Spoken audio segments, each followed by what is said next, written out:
Zaman makin maju, kamu perlu cari kerja. Modal handphone gak pakai lama, langsung job street aja. Cepet dapat kerja, nggak jadi beban keluarga. Dari startup sampai unicorn, tinggal kamu pilih mau kerja di mana.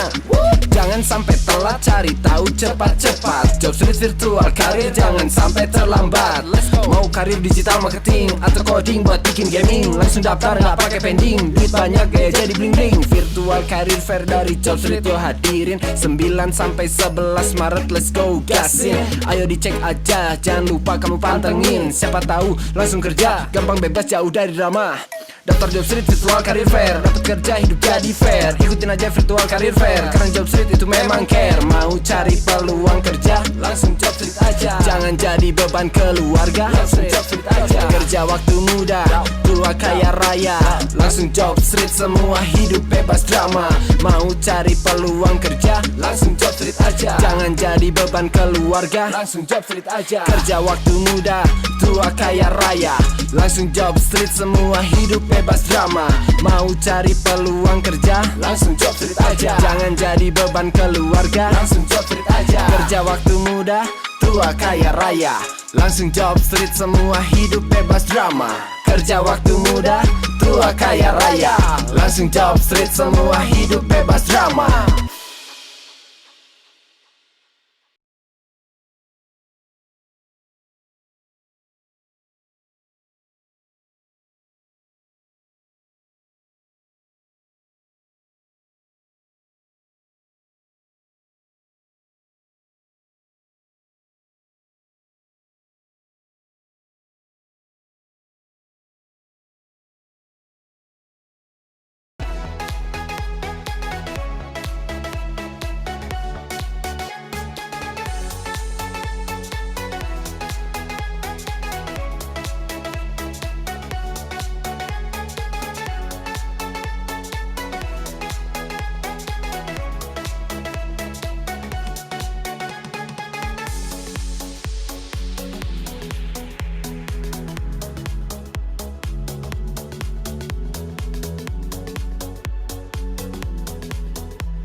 Zaman makin maju, kamu perlu cari kerja. Modal handphone gak pakai pakai lama, langsung job street aja. Cepat dapat kerja, nggak jadi beban keluarga. Dari startup sampai unicorn, tinggal kamu pilih mau kerja di mana. Jangan sampai telat, cari tahu cepat-cepat. Job street virtual karir, jangan sampai terlambat. Mau karir digital marketing atau coding buat bikin gaming, langsung daftar nggak pakai pending. Duit banyak gaya jadi bling bling. Virtual karir fair dari Job Street yo hadirin 9 sampai 11 Maret, let's go gasin. Ayo dicek aja, jangan lupa kamu pantengin. Siapa tahu langsung kerja, gampang bebas jauh dari drama. Daftar Job Street Virtual Career Fair, dapat kerja hidup jadi fair. Ikutin aja Virtual Career Fair, karena Job Street itu memang care. Mau cari peluang kerja, langsung Job Street aja. Jangan jadi beban keluarga, langsung Job Street aja. Kerja waktu muda, tua kaya raya, langsung Job Street, semua hidup bebas drama. Mau cari peluang kerja, langsung Job Street aja. Jangan jadi beban keluarga, langsung Job Street aja. Kerja waktu muda, tua kaya raya, langsung Job Street, semua hidup bebas drama. Mau cari peluang kerja, langsung Job Street aja. Jangan jadi beban keluarga, langsung Job Street aja. Kerja waktu muda, tua kaya raya, langsung Job Street, semua hidup bebas drama. Kerja waktu muda, tua kaya raya, langsung Job Street, semua hidup bebas drama.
Ya, selamat siang teman-teman semua yang ada di sini. Selamat datang di Virtual Career Fair Jobs Indonesia. Dari tanggal 9 tanggal 11 hari ini sudah opening ya teman-teman. Terima kasih buat kehadiran teman-teman di sini. It's a pleasure for me as well untuk bertemu teman-teman di sini.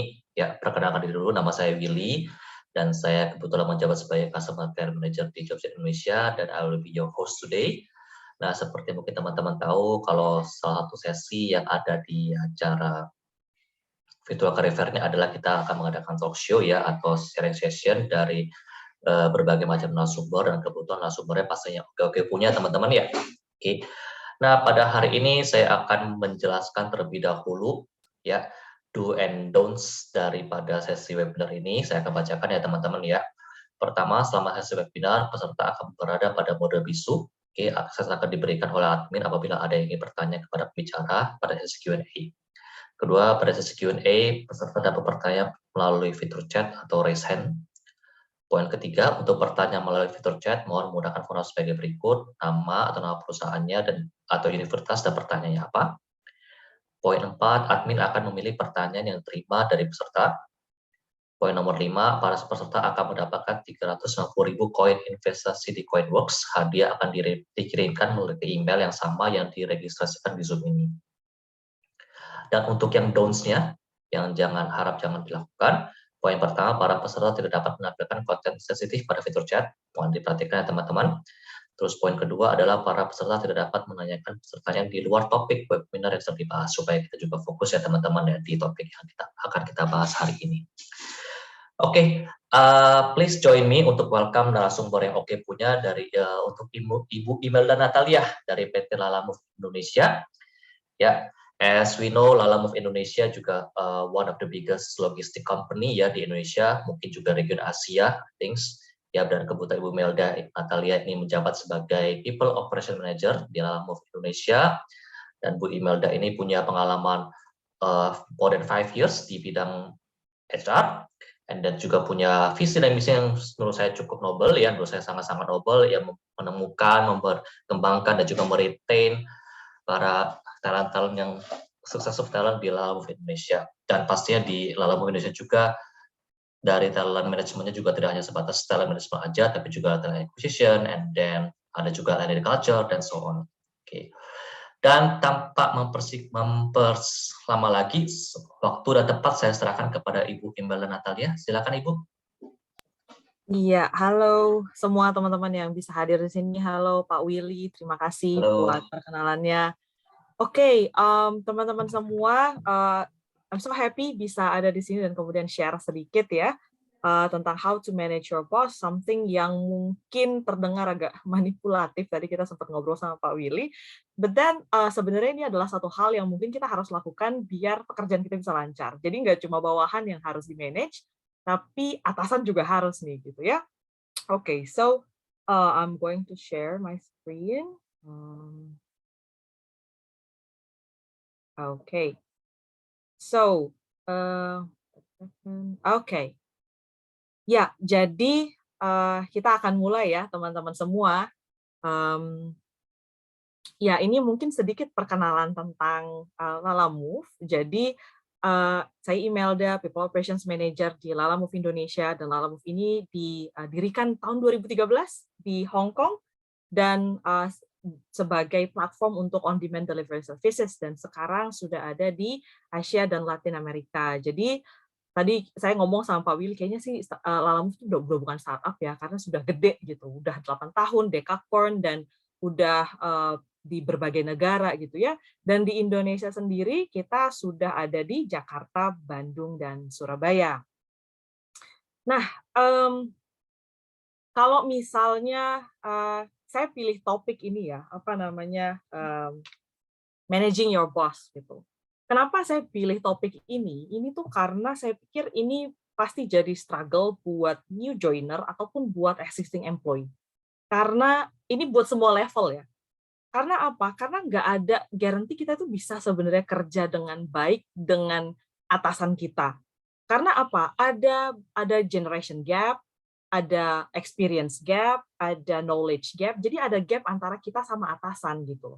Nah, jadi pasti kita itu harus work hard untuk bisa working well dengan atasan kita. Makanya saya sebenarnya pilih ini. Nah, ini adalah menurut saya 3, itu background-nya ya. Nah, kenapa kemudian managing your boss itu important? Ini ada 3 hal. Yang pertama, kita pelajari satu-satu ya. Jadi, atasan kita itu sebenarnya memberikan mempunyai pengaruh besar untuk kita perkembangan kita secara professionally maupun personally. Kenapa? Karena kita ketemu mereka tiap hari, ya kan? Terus kemudian mereka juga mempengaruhi pekerjaan kita. Kenapa? Kalau kita minta approval sama mereka, yang kasih performance appraisal kita siapa? Kalau bukan mereka. Yang kasih feedback, support apapun, ya sama mereka. Kalau misalnya kita ada kesalahan, yang akan bantuin belain siapa? Ya atasan kita gitu loh. Jadi mereka ini punya bos-bos kita itu sebenarnya punya pengaruh yang sangat besar untuk kita. Dan karena kita kerja itu kan ya 8 jam sehari ya. In the long run bisa jadi akan mempengaruhi personality kita gitu loh. Jadi nggak cuma professionally, personality kita juga bisa mungkin terpengaruh gitu loh. Nah, lalu yang kedua adalah namanya pekerjaan itu kan pasti banyak challenge-nya ya. Jadi dan pastinya kita nggak mau bos itu menjadi salah satu challenge yang harus kita hadapi juga tiap hari gitu. Masalah pekerjaan itu udah banyak gitu. Kita ngurang-ngurangin lah, jangan sampai bos juga salah satu hal yang kita masih harus hadapi gitu. Nah, jadi ketika kita bisa kerja dengan baik dengan bos kita, itu juga membantu kita dalam menyelesaikan masalah yang ada di kantor. Karena apa? Karena kita akan butuh guidance mereka, approval mereka, support mereka untuk melakukan pekerjaan kita gitu. Jadi you don't want to add another problem gitu. Terus yang ketiga, kalau kita punya bos yang baik, dan congratulations, karena kita bisa menikmati pekerjaan kita. Tapi kalau enggak, well, kita harus bisa nih gimana caranya manage dia. Kalau enggak itu ini ya, working will feel like torture. Jadi kayak pekerjaan itu yang 8 jam sehari ini akan menyiksa banget nih. Tiap hari kita akan, apalagi kalau misalnya udah hari Jumat mungkin happy nih, yes weekend gitu. Tapi kalau udah hari Minggu, gloomy, ya besok ke kantor, besok kerja lagi, kan gitu kan? Jadi karena apa? Nggak bisa dekat dengan bos, nggak bisa bekerja dengan baik dengan bos, akhirnya pekerjaan pun menyiksa gitu. Dan ini adalah satu hal yang kita harus hindari kalau kita mau menikmati pekerjaan kita, gitu ya. Nah, jadi sebenarnya gimana cara ngelakuinnya ya? Nah, jadi dalam webinar yang singkat ini, jangan expect some theory, because I'm not going to give you guys some theory. Ini semua based on my observation as a follower, as a subordinate, dan as a manager. Jadi ini not based on theory, tapi ya ini mungkin bisa debatable ya. Mungkin ada orang yang setuju, ada yang enggak. But then, this is based on my experience. I hope you all can take new insights. Gitu. I hope so. Okay, so let's start. The first one, kita tuh harus untuk bisa memanage bos, kita tuh harus bisa memahami bos kita dulu. Kenapa? Karena kalau kita nggak paham bos kita, ya gimana caranya kita bisa manage seseorang yang kita nggak mengerti. So, understanding comes before managing. Kita harus mengerti dulu. Yang pertama, mereka itu manusia sama kayak kita. Bos kita itu juga manusia gitu loh. Jadi sometimes bawahan itu kita atau saya pun bahkan ya kadang-kadang punya ekspektasi yang tidak rasional bahwa semua leader itu harus perfect. Padahal kita tuh berharap mereka itu bisa perfect karena mereka atasan. Jadi harus paling pintar, paling bisa, paling semuanya bisa. Padahal kan sebenarnya enggak. Mereka bisa ada di posisi itu karena mereka adalah kelebihan yang mereka punya sehingga mereka ada di situ. Bisa mereka mungkin punya experience, knowledge, apapun yang bisa bikin mereka ada di situ. Tapi sebenarnya tahu nggak sih, kebanyakan dari manajer atau leader itu nggak punya proper training atau coaching untuk mempersiapkan mereka ada di sana. Jadi mereka, dan not to mention mereka juga punya masalah mereka pribadi lah sendiri. Mereka punya keluarga, mereka juga punya masalah di luar itu, mereka juga punya hidup di luar pekerjaan. Jadi kita tuh harus expect mereka itu ya bagaimana manusia pada umumnya gitu loh. Jangan expect mereka tuh jadi orang yang perfect karena mereka leader. No. Karena semakin tinggi ekspektasi kita, semakin gampang kita akan kecewa. Karena apa? Ya mereka juga manusia sama kayak kita. That's the first one. Yang kedua, ini, you cannot manage someone you don't understand. Why you need to understand them? Karena kita tuh harus tahu gitu loh. Apa yang mereka, gini ya, kita nggak harus tahu semuanya tentang mereka. Karena apa? Mungkin suami atau istri mereka aja mungkin nggak bisa memahami mereka sepenuhnya.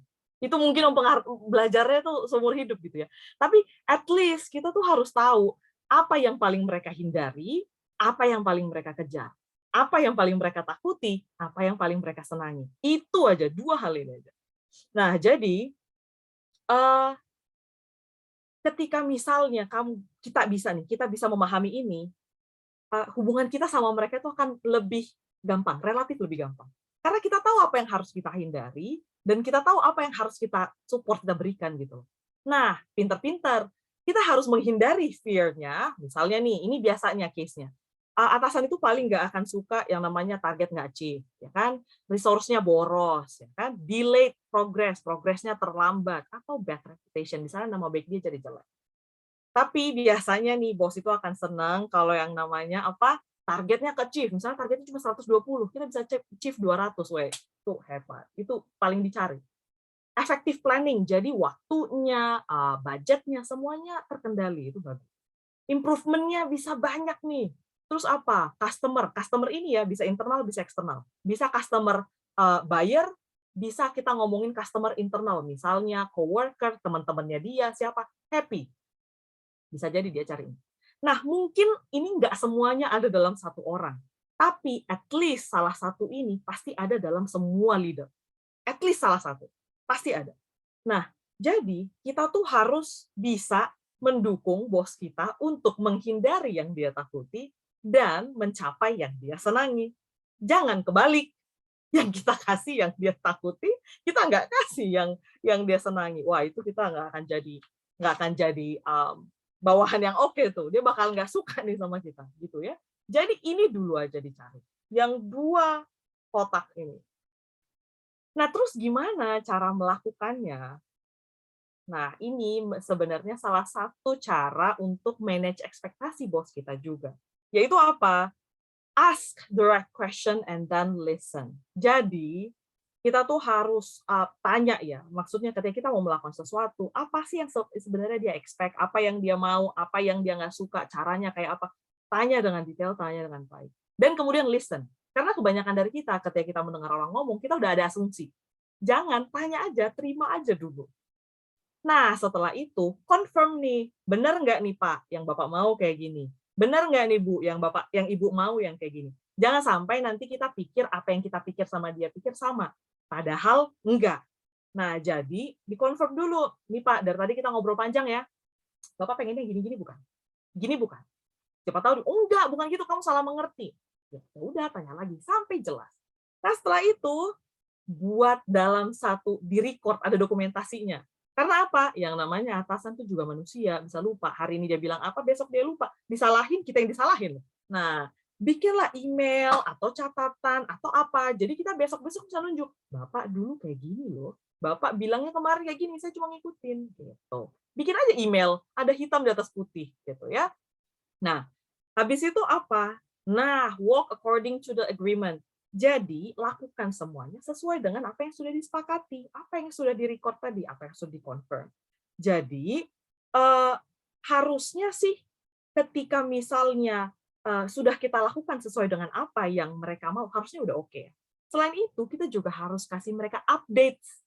Kasih mereka updates regularly. Jadi, ini harus dilakukan sesuai dengan tipikal bosnya. Ada orang yang pengen diupdate tiap hari, ada orang pengen diupdate kalau ada masalah doang. Nah, ini harus dilihat-lihat bosnya yang mana, harus ditanya, harus disepakati. Bapak maunya update-nya kayak gimana nih, Pak? Ibu maunya kayak gimana nih, Bu? Gitu. No updates is bad, itu sama dengan too much updates. Jadi harus find the right frequency of updates gitu. Nah, yang paling tahu ya tanya mereka maunya kayak apa gitu. Nah, oke. Dan kemudian part yang ketiga, harusnya setelah ini apa gitu ya? Setelah ini apa yang harus kita lakukan? Setelah ini, kita tuh harus ada smooth communication dengan bos. Karena apa? There is no relationship without good communication. Gimana caranya bisa ada hubungan kalau nggak ada komunikasi? Ya nggak mungkin lah. Sama kayak orang pacaran aja harus ngobrol dulu, baru bisa pacaran. Ya masa lihat-lihatan habis pacaran kan nggak mungkin ya. Sama dengan bos.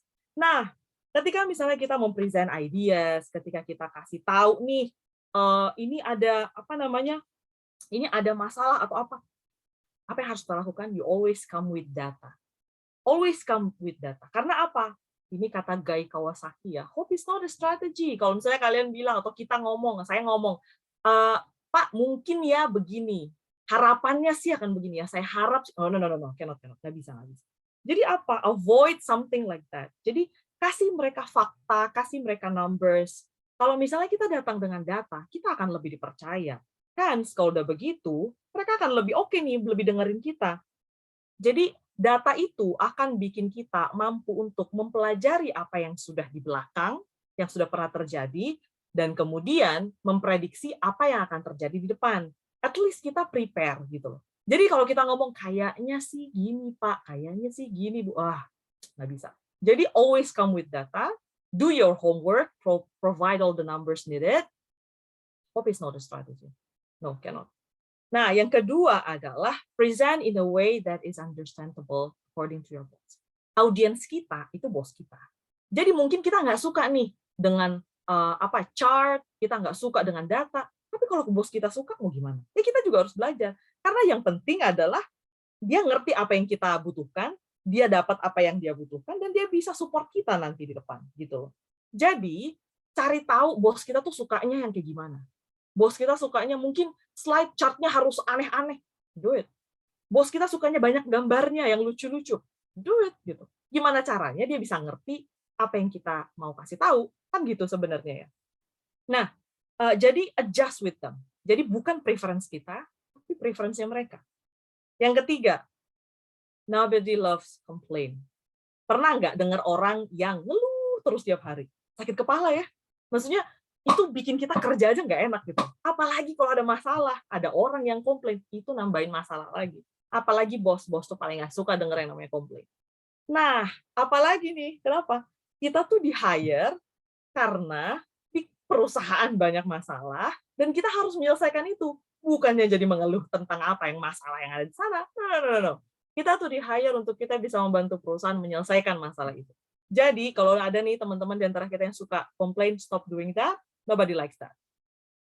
Instead, kalau ada masalah, state the problem and then provide alternative solutions. Jadi kita tuh datang nggak dengan tangan kosong, kayak datang, Pak, masalahnya ini. Habis itu berharap dia yang akan menyelesaikan. No, you will not be an effective follower kalau begitu. Nggak bisa begitu. Kita datang nih, Pak, ini ada masalah. Tapi kira-kira nih Pak, kita ada alternative solution ada 3. 1, 2, 3. Konsekuensinya 1, 2, 3. Kira-kira menurut Bapak mana yang oke ya? Menurut saya sih yang ini. Itu kan lebih enak ya, at least dia nggak mulai banget dari awal mikirin harus gimana gitu. Nah, terus yang keempat, nobody likes surprises unless it's good. Jadi tempat kerja itu bukan kayak komedi romance ya, movie surprise gitu. No. Nobody likes surprise unless it is good. Kalau misalnya surprise-nya bagus, Pak, kemarin kita pikir cost-nya bakalan $2 juta, ternyata Pak $500.000 cukup. Itu bagus. Tapi kalau yang namanya surprise-nya yang aneh-aneh, udah mending jangan. Jadi, find the right time to deliver the good or bad news. Jadi, lihat-lihat nih, timingnya kayak apa. Lihat schedule-nya dia, lihat meeting-nya dia paling susah di mana, paling banyak di mana. Sakit kepalanya dia biasanya paling banyak. Jangan kasih tahu bad news di situ. Kita mati itu, nggak bisa. Jadi lihat-lihat. Kadang kalau bad mood, dia lagi bad mood, good news juga jadi bad news gitu. Jadi lihat habitnya, lihat meetingsnya, lihat schedule-nya. Ini harus segininya gitu loh. Baru kita bisa nih kasih yang oke di waktu yang oke. Nah, lalu yang terakhir itu apa? Your boss become your boss for a reason. Jadi ada alasannya kenapa dia jadi bos dan kita jadi bawahan. Kadang-kadang mungkin kita terlalu sombong, kita mikir kita lebih pintar dari dia karena kita ngerjain banyak hal. Oh enggak loh, dia ada di situ karena ada alasan tertentu. Mungkin dia punya koneksi, dia punya pengalaman, dia punya pengetahuan, dia punya network yang kita nggak punya. Kalau nggak, kita pasti jadi bos. Bukan dia yang di situ. Gitu. Nah, jadi, kalau misalnya kita nggak tahu nih, kita udah ngelakuin segala macam cara, kita masih stuck, ya nggak apa-apa, tanya aja. Dan biasanya orang tuh seneng ya kalau ditanya pendapatnya ya. Walaupun ada yang enggak. Tapi menurut saya, kalau kita datang dengan humble, dengan jujur, dengan bilang kayak, I'm stuck, ini gimana? Dia pasti mau bantu gitu. Nah, jadi don't be too proud, jangan terlalu merasa paling bisa gitu ya. Kadang-kadang merasa begitu. Gitu. And we have to avoid that. Our boss is our boss for a reason. Jadi seek guidance, nggak apa-apa tanya gitu loh. Nah, lalu kalau misalnya nih, ini semua sudah dikerjain, tapi bosnya tetap nggak berubah. Nah, you have to start to ask yourself, apa nih yang harus kita tanya? Eh, apa ya, kayak kita nggak bisa kan milih bos kita siapa ya? Kita nggak bisa. Biasanya bos kita yang milih kita. Waktu interview dia bilang oke yang ini enggak. Gue pengen yang ini gue nggak mau. Yang ada kebalik, dia yang milih kita gitu loh. Nah, jadi karena kita nggak bisa milih bos, tapi kita bisa milih dong, kita mau stay atau kita mau pergi. Iya kan? Kita mau tetap di sini dengan semua ini, atau kita pergi aja deh, gitu. Cari bos yang lain. Dua-duanya ada konsekuensi. Kalau kita pikir kita udahlah pergi aja, udah capek di sini gitu ya, nyebelin banget dan segala macam. Ya chance-nya 50-50. Nanti bisa dapat bos yang lebih baik atau bisa yang lebih parah dari itu. Nah, calculate your risk wisely. Ada orang yang dia bisa resign kapan aja karena pekerjaan itu hanya untuk buang-buang waktu, mengisi waktu luang. Ada. Tapi ada orang yang bekerja itu memang benar-benar tulang punggung keluarga. Jadi nggak bisa, gue kesel, gue resign besok. Nggak bisa. Nah, ini setiap orang punya risk-nya masing-masing. Jadi, kalau misalnya udah dapet bos yang begini, terus kemudian susah banget dipuaskan gitu ya, apapun yang dilakukan tetap aja salah. Udah dilakukan itu semua, tetap aja salah. Dan mau pergi. Nah, ya udah. Berarti kalau misalnya mau pergi, benar-benar harus dibuat plan-nya. Nggak bisa tiba-tiba resign habis itu, terus apa? Nggak bisa. Nanti HR di tempat selanjutnya akan nanya, kenapa kamu resign? Iya, bos saya nyebelin. Lah, bos di sini juga nggak lebih baik kali, sama-sama aja. Lah, gimana? Jadi, benar-benar harus ada strateginya nih. Kalau misalnya memang, kalau memang mau resign, bikin plan-nya. Apa nih plan-nya? Habis ini mau ngapain? Improve yourself dulu, ikut training apa dulu, cari kerjaan dulu, baru pergi. Jangan tiba-tiba karena emosi pergi. No, you cannot do that. It's not good. Lalu yang ketiga, if you choose to stay, kalau memang udahlah nggak apa-apa di sini aja gitu ya, udah ngelakuin itu semua, tapi bosnya nggak berubah juga, ya udah lakukan itu semua tetap sampai bosnya berubah atau sampai kita siap untuk pergi. Kenapa? Karena gini, in my opinion, good follower will make a good leader. Ketika kita bisa melakukan ini, sebenarnya itu nggak cuma buat bos aja, itu buat kita sendiri juga. Kita akan grow secara personally ataupun professionally. Karena apa? I don't know. Kalau misalnya ada orang yang melakukan ini, terus manajernya masih benci, saya nggak ngerti sih. Atau bosnya masih benci, saya nggak ngerti. Kalau saya punya bawahan kayak gini, saya pasti senang banget. Karena apa? Mereka benar-benar membantu saya, mereka tahu saya, mereka kenal saya, tahu cara ngomongnya gimana, waktunya kapan. They basically know everything about me, and they want to support me. Ya apalagi, semua leader kayaknya pengen begitu deh. Pengen punya bawahan yang kayak gini gitu. Tapi kan kadang-kadang ya namanya bos, ya manusia juga ya, ada juga yang aneh ya. Tetap aja nggak berubah, tetap aja benci. Oh ya sudah, nggak apa-apa. Stay, do all these things, bukan buat dia, tapi buat diri kita sendiri, stay professionally, sampai kita ready to go. Ready to go ini, nanti kita pasti akan jadi orang yang lebih baik deh, daripada sebelumnya ya. Walaupun kita punya bos yang agak aneh misalnya. Dan ketika misalnya nanti kita jadi leader di depan, kita udah pernah ngalamin serangkaian yang kayak gini nih, pasti kita akan bisa jadi orang atau leader yang lebih baik. Karena apa? Kita udah pernah ngerasain di bawah manajer yang nggak oke, bos yang nggak oke gitu. Jadi kita tahu perasaan bawahan kita kalau misalnya kita melakukan yang nggak enak ke mereka. Karena kita dulu pernah ngerasain.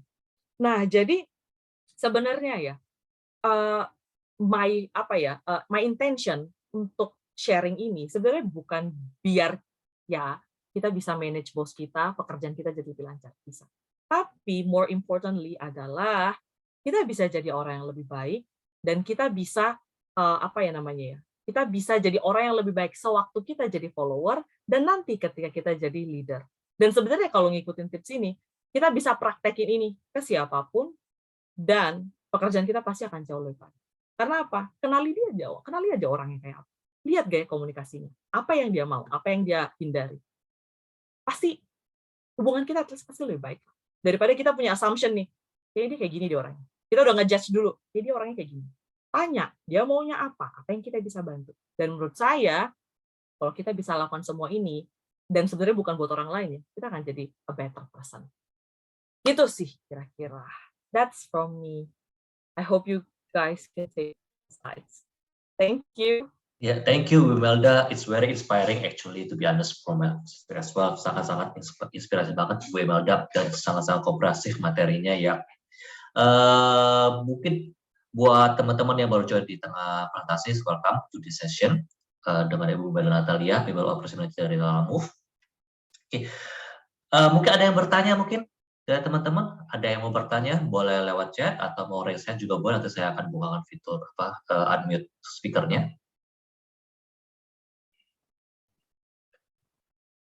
Masih malu-malu kan? Masih malu-malu kayaknya, masih takut ya kayaknya. Jangan-jangan Bu Imelda juga bawa atasannya deh kayaknya takut. Karena ngomongin atasan. Iya, tapi jujurnya saya sangat menarik sih Bu Imelda. Mengapa? Karena ya seperti mungkin saya sempat bicara pada sebelumnya, biasanya kita taunya adalah manajing bawahan gitu kan ya. Tapi kita juga nggak sadar kalau ternyata atasan pun perlu kita manage gitu kan ya. Nggak hanya bawahan aja nih yang mungkin selalu kita, karena biasanya bos satu atau atasan satu, bawahan banyak gitu kan ya. Sehingga yang di-manage adalah yang banyak nih, yang banyak lebih banyak satu nih. Tapi nggak nyadar juga kalau misalnya justru si bawahan juga mesti memanage satu orang ini, yang atasan ini gitu kan ya. Jadi nggak terbatas antara jumlah ya, jumlah satu atau jumlah banyak, semuanya harus di-manage gitu kan Bu ya. Exactly. Yes, dan ini Bu mungkin sedikit, saya sedikit mungkin sudah mau bertanya. Kadang-kadang saya ngerasa kayak misalnya kalau ini ada yang raise hand nih. Oh boleh. Ada yang raise Pak Toro. Silakan Pak Toro. Ya, selamat siang. Selamat siang. Selamat siang Pak Toro. Halo. Selamat Silakan siang. Pak. Mbak Imel, apa kabar? Sehat Mbak ya? Aduh, senang banget Mbak denger materinya, keren banget. Membumi sekali gitu ya. Aku senang. Jadi emang udah aktual banget itu yang kita jalani ya sehari-hari. Sangat bagus nih buat teman-teman yang milenial ya. Kalau buat milenial mungkin udah bahas. Kalau buat milenial bagus banget Mel. Sumpah bagus banget nih materinya, keren gitu ya. Tapi boleh Mbak Amel boleh nggak? Kalau misalnya kadang-kadang bos kita cewek nih, bos kita cewek itu kadang-kadang suka baper gitu. Tapi kan nggak tahu kan dia lagi baper. Maksudnya kadang-kadang sorry ya, karena cewek kan kadang-kadang ada apa sih? Ada siklus dia menstruasi kadang-kadang anak itu gitu. Kita kan nggak tahu kapan siklus itu hadir gitu. Iya.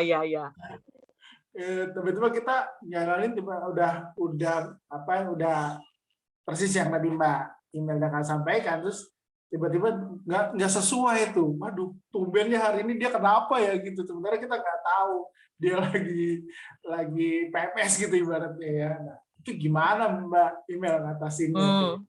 Terus Ya, thank you Pak Toro. Ini karena saya juga cewek ya, jadi saya tahu. Saya pernah punya atasan cewek, saya pernah punya atasan cowok. To be honest, saya lebih suka punya atasan cowok karena lebih rasional. To be honest, saya lebih suka punya atasan cowok. Tapi sebenarnya tuh atasan cewek itu juga ada kelebihannya. Dia tuh lebih bisa berempati daripada cowok. Cowok kan sangat logik banget ya. Nah, jadi Pak Toro, Pak Toro kan bisa melihat istri sendiri di rumah kayak apa ya, agak unik kan, susah juga kan memahami ya. Nah, tapi kalau menurut saya ada berbagai jenis tipe leader wanita nih. Tapi yang pasti semua cewek itu pasti suka yang namanya humor. Semua orang suka humor deh, tinggal cari gayanya dia humornya yang kayak apa. Jadi kalau misalnya mau ngomong, tes air dulu, tes the water dulu, Pak Toro, lihat-lihat dulu nih anginnya kemana nih perginya. Ini kalau diajak bercanda mau nggak nih? Kalau misalnya dia ketawa, oh ya wes, gas gitu. Tapi kalau misalnya dia diam aja atau biasa aja, wes tunggu dulu gitu loh. Jadi apalagi kalau cewek ya, cewek itu, ini saya pribadi ya, kadang masalah kantor dibawa ke rumah, masalah rumah dibawa ke kantor. Ketukar-tukar. Kalau menurut saya, kalau yang cowok kayaknya nggak kayak gitu. Kantor, rumah, that's it. Mungkin ada sih yang campur-campur, tapi mungkin sedikit. Tapi kalau cewek biasanya nyampur tuh. Masalah kantor dibawa ke rumah, masalah rumah dibawa ke kantor. Jadi kadang suaminya kena, kadang karyawannya kena. Ya lihat aja giliran yang mana, gitu loh. Tapi kalau menurut saya, Pak Toro, cewek itu suka dibikin ketawa. Tinggal lihat humornya yang mana, cocoknya. Jadi tes dulu, jangan langsung cerocos, lihat-lihat dulu anginnya gitu loh. Bikin ketawa, dia pasti suka, menurut saya ya. That's my opinion. Makasih Pak Toro. Iya Mbak Imelda. Jadi saya besok mulai sekarang sering nonton stand up comedy ya. Biar Iya, kayaknya gitu deh. karena saya jarang humoran juga sih, jarang Oh bercanda kalau gitu ya. Padahal kayaknya dari suaranya kayak Pak Tor ini sangat humoris nih kayaknya. gitu ya. Senang ketawa aja Mbak Imel.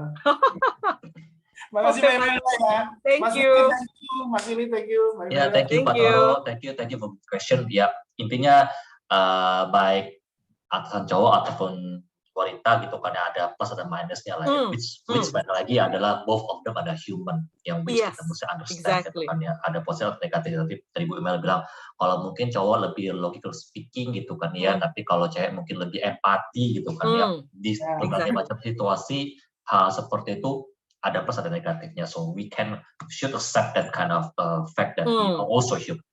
Oke. Baik, saya lanjut. Mungkin Bu Imelda, thank you Pak Toro. Bu Imelda ada pertanyaan dari chat dari Ibu Yuli.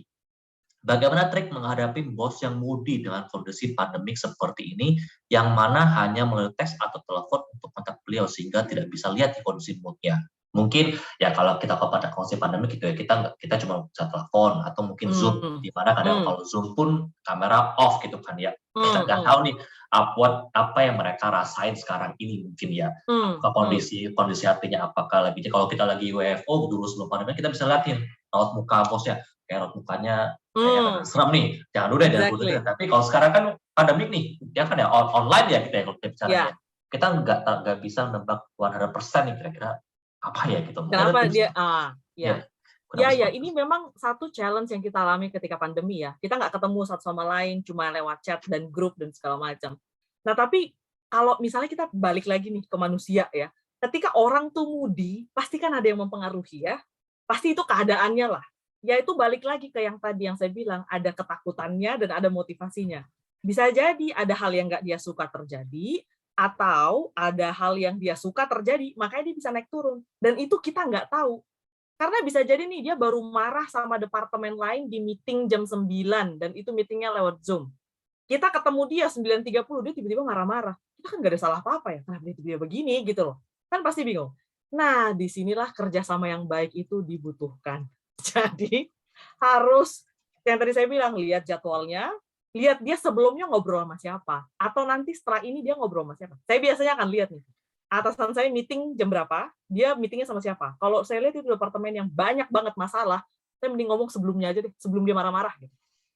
Atau kalau misalnya nih dia tiba-tiba marah-marah sama saya nggak ada salah apa-apa, saya akan lihat satu hari ini ada apa yang terjadi. Dan saya akan lihat mana yang kira-kira yang dia nggak suka. Nah, ini yang akan bikin dia tuh jadi moody banget. Yang susah adalah kalau misalnya masalahnya dari keluarga. Nah, itu kita kan nggak tahu ya, apa yang kejadian di keluarganya. Nah, makanya tadi kerjasama yang baik sama teman-teman yang lain. Lu tadi ada meeting sama dia, kamu ada meeting sama dia ada ngomong apa, kenapa begini, gitu. Kalau semuanya bilang, nggak ada, oh, fix, itu dari sono. Ya kalau kayak gitu kita nggak bisa bikin apa-apa lah. Ya kalau gitu tinggal trial and error aja. Pak, menurut saya sih selagi kita datang dengan intensi yang baik, tulus, kan sama manusia juga bisa tahu ya. Ya mungkin dia akan omel-omel, tapi ya setelah itu ya kita yang penting menjalankan bagian kita. Menurut saya sih begitu. Baik, thank you Bu Imelda. Lebih ke observasi ya mungkin Bu ya. Dan kerjasama sama yang lain. Yes, yang lain juga betul, karena kita juga bekerja pastinya tidak sendiri. Kita juga punya rekan kerja, kita bisa tahu gitu kan, nih bos kita ngapain nih misalnya. Lo tahu nggak kenapa bos kita hari ini seperti ini ya? Oh, tadi dia lagi meeting sama misalnya di departemen lain nih gitu kan ya. Ya gitu kan ya. Informasi itu sah-sah aja didapatkan gitu. Nggak ada permasalahan gitu seperti itu ya kan. So basically ya teman-teman mungkin pertanyaan dari Bu tadi bagaimana cara kita tahu mungkin lebih ke observasi kira-kira hari ini dia ngapain aja bos kita ya seperti itu. Terima kasih Bu Melda. Ada satu pertanyaan lagi mungkin dari Ibu Dita. Bagaimana cara menghadapi bos yang idenya selalu berubah setiap minggu? Wah, ini berat nih. Karena itu mempengaruhi pekerjaan yang dilakukan oleh kita sebagai staff. Oke. Ya, bagaimana kalau berubah setiap minggu? Kadang-kadang saya juga kayak gitu sih. Minggu ini saya pikirin apa, besok juga berubah. Saya kadang-kadang begitu. Nah, tapi gini, kita perlu tahu, ketika ide itu bisa berubah, itu pasti ada penyebabnya. Mungkin ada informasi yang dulu dia belum tahu, sekarang dia udah tahu. Atau ada hal yang tiba-tiba terjadi, atau dia melihat perspektif lain, atau ada yang mungkin memberikan feedback lain. Nah, kita harus lihat kira-kira ini atasan kita biasanya berubahnya ke arah mana dan kenapa. Kan udah tiap minggu nih ada perubahan kan, udah terbiasa, nggak tahu nih mbaknya kerja berapa lama, 3 bulan let's say, tiap minggu ada perubahan. Nah, coba dilihat perubahan apa sih yang biasa terjadi, dan itu kapan terjadinya. Jadi kita harus lihat pattern-nya gitu loh. Ini kapan ya terjadi perubahannya, dan perubahannya biasanya kenapa. Cara lain adalah yang tadi, dokumentasikan, ada hitam di atas putih. Jadi sama-sama setuju nggak nih kita akan melakukan ini ya, approval-nya ada hitam di atas putihnya. Kalau tiba-tiba nanti dia berubah, dia tanya, kenapa kamu melakukan ini? Loh kan Pak, saya udah minta approval di atas. Bapak sudah bilang oke. Jadi saya jalan. Atau gimana Pak, besok-besok kalau misalnya nanti besok-besok kalau misalnya berubah, kita harus kayak gimana? Saya update Bapak kayak gimana? Balik lagi sih masalah komunikasi ya. Karena kan pasti tektokan nih atas bawah. Nggak bisa kita jalan sendiri gitu. Kalau menurut saya sih kayak gitu ya. Kita pelajari pattern-nya, berubahnya kenapa, di sisi mana, lalu apa kejadian yang ada di situ, lalu tanya. Kalau menurut saya kasih feedback ke atasan itu juga bagus sih. Misalnya kayak, kalau Bapak melakukan ini membuat saya begini.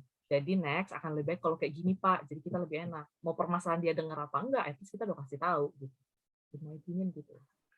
Yes, thank you, Bu Imelda. I think Ibu Imelda satu poin penting ya, feedback ke atasan itu juga penting loh teman-teman. Yes. Jadi nggak hanya selalu atasan yang harus memfeedback ke bawahannya gitu kan ya, tapi bawahan pun ataupun ya member juga berhak untuk memfeedback, baik itu feedback mungkin positif maupun feedback yang lain, at least kita menyampaikan pendapat kita seperti apa, ya kan. Jadi para atasan pun bisa memahami nih, bawahan saya seperti ini, dia bisa memberikan feedback yang baik, ya kan ya. Jadi nggak hanya satu arah, yang namanya feedback pastinya 2 arah gitu kan ya.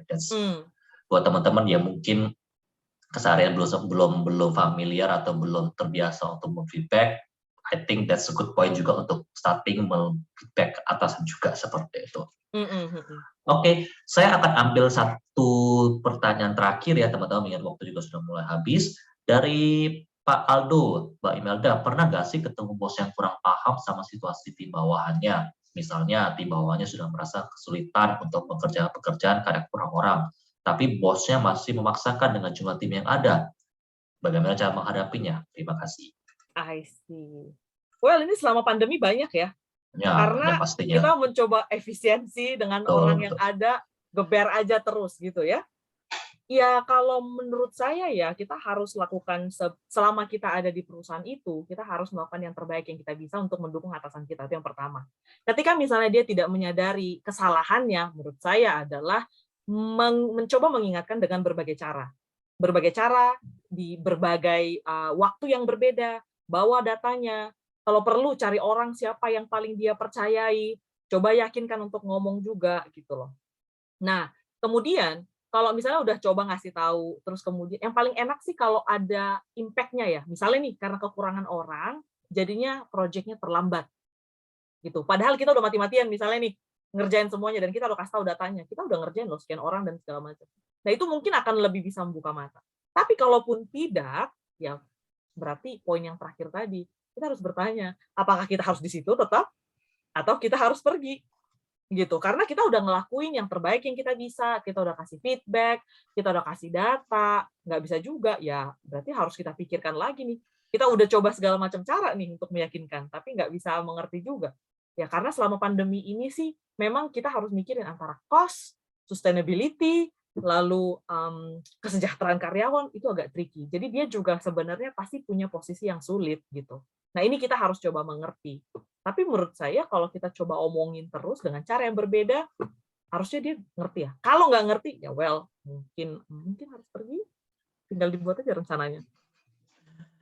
Baik, thank you Bu Imelda. So, another point, jadi saya keep reminder ya, dalam artian kita selalu istilahnya kita menghadapi suatu masalah, tapi kita mungkin sedikit lupa kalau kita mesti mereminder terus nih ke atasnya kalau masalah itu ada dan will still be there kalau kita nggak ada lakukan sesuatu, ya kan? Meskipun mungkin seperti Bu bilang tadi ada satu poin di mana mungkin atasan itu juga dalam posisi yang sulit gitu ya, tricky pada sini mengambil keputusan apakah saya mesti nambah orang, begitu nambah orang kos yang bertambah gitu kan ya. Exactly. Bisnis juga lagi stagnan misalnya gitu kan ya, tapi kalau saya nggak nambah orang, bawahan saya mungkin agak kesulitan, dan seperti itu.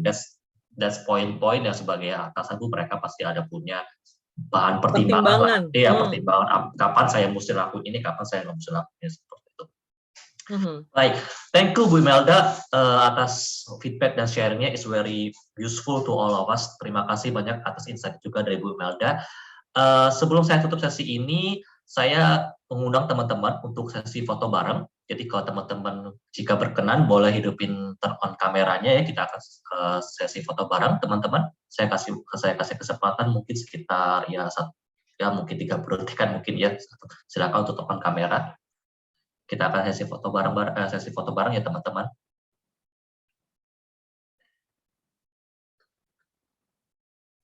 Ada yang mau?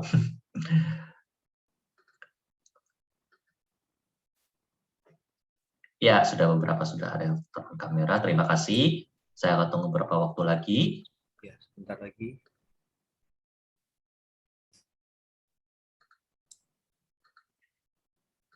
Pak Fendri, fotonya berapa kali take? 2 kali Pak, kita 2 kali ya. foto, Baik. satu gaya formal, satu gaya bebas mungkin. Baik, terima kasih. Ya. Oke, mungkin sudah kali Pak, ini saya Sudah, hitung aja ya. Oke, 3, 2, sebentar. Oke, 3, 2, 1. Oke, gaya bebas mungkin. Oke, 3, 2, 1. Oke, terima kasih Pak Willy dan Ibu Imelda. Oke, thank you buat teman-teman kehadiran di sini ya. Semoga sharing ini sangat bermanfaat buat teman-teman juga dan bisa teman-teman aplikasi juga di lingkungan kerja teman-teman sendiri. Terima kasih, sampai ketemu kembali. Thank you. Bye-bye. Thank you all.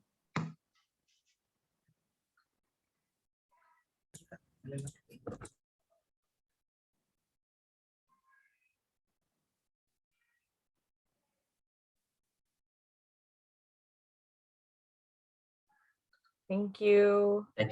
Thank you ya Bu sesinya.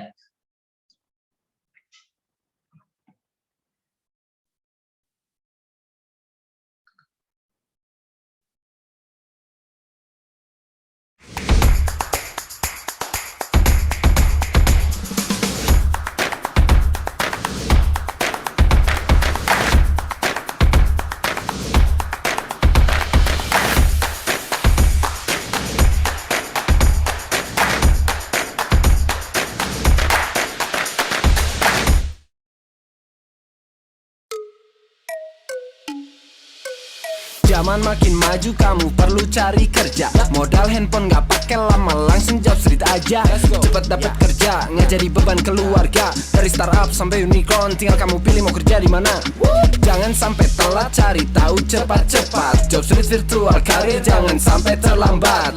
Mau karir digital marketing atau coding buat bikin gaming, langsung daftar gak pakai pending. Duit banyak gaya jadi bling bling. Virtual karir fair dari Job Street yo hadirin 9 sampai 11 Maret, let's go gasin. Ayo dicek aja, jangan lupa kamu pantengin. Siapa tahu langsung kerja, gampang bebas jauh dari drama.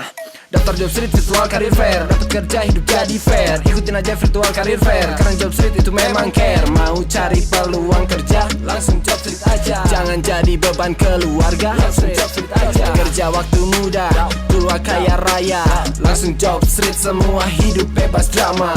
Mau cari peluang kerja, langsung Job Street aja. Jangan jadi beban keluarga, langsung Job Street aja. Kerja waktu muda, tua kaya raya, langsung Job Street, semua hidup bebas drama. Mau cari peluang kerja, langsung Job Street aja. Jangan jadi beban keluarga, langsung Job Street aja. Kerja waktu muda, tua kaya raya, langsung Job Street, semua hidup bebas drama. Kerja waktu muda, tua kaya raya, langsung Job Street, semua hidup bebas drama.